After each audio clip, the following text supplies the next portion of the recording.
Declan Rice still favours a move to Arsenal. That is the headline that all the newspapers are going with.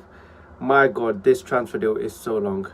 That's right, guys. We're just going to be talking about this Declan Rice deal because, my God, it is everywhere. I mean, we're linked with other players like Timber, who I have even made a video on because I just feel like this Declan Rice news is just taking over everything. It's the main headline. So until that is resolved, I don't even see the point of talking about the other transfers. But maybe if they get done, then it's worth talking about. But my days, this deal is so long. And look, it's expected.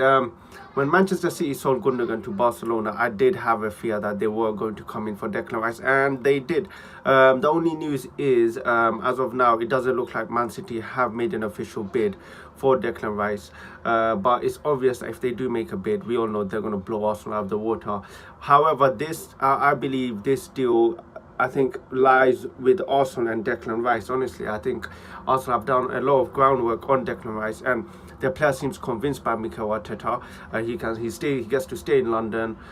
He gets to be a part of this young team and gets to actually play every single game. Obviously, with Manchester City, we don't know if he's going to play every single game with the likes of Rodri still in the team. And, you know, the way Manchester City spend, like, no player is guaranteed to start, so there's always that risk for him there. But I feel like Declan Rice is that type of player who is willing to take a risk and a challenge. So I wouldn't even be surprised if he goes to Manchester City. How could you say no to Pep Guardiola, and especially after Manchester City winning the treble? But it does, I mean, a lot of the reports are saying that Arsenal are still favourites for Declan Rice, which I believe is true. I believe Arsenal have done a lot of the groundwork. So I believe this deal will only fail if Arsenal flop it. I feel if Arsenal take the piss again with the bids, I feel like West Ham will just be like, you know, enough is enough. Manchester City will come in and take him. That being said, although Declan Rice is, you know, rumoured to be favouring Arsenal, we still don't know. Like, if the move with Arsenal fails, he's not going to reject Manchester City, is he? He's still going to come to Manchester City. So honestly, it really depends on Arsenal and if we bottle this deal.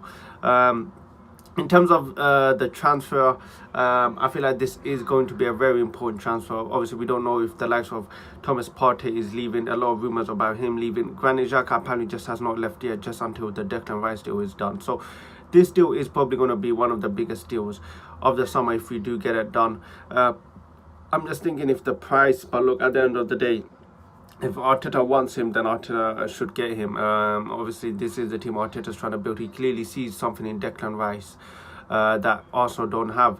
Look, the guy's a good player. He's young. I think he can play centre-back as well. I believe he's come up the academy playing centre-back, so he's good defensively. And one good thing about Declan Rice I have mentioned is he doesn't get injured much. And that is something that Thomas Partey is not really good at. He does always get injured, and availability is one of the best assets you can have as a player. But look, there's not much to mention about the Declan Rice. I think we just have to wait and see what happens throughout the week. I think, honestly, just keep your hopes low as an Arsenal fan, honestly. That way you won't get disappointed. But yeah, guys, that's the end of today's video. If you enjoyed it, hit that like button, subscribe if you're new, and I'll catch you guys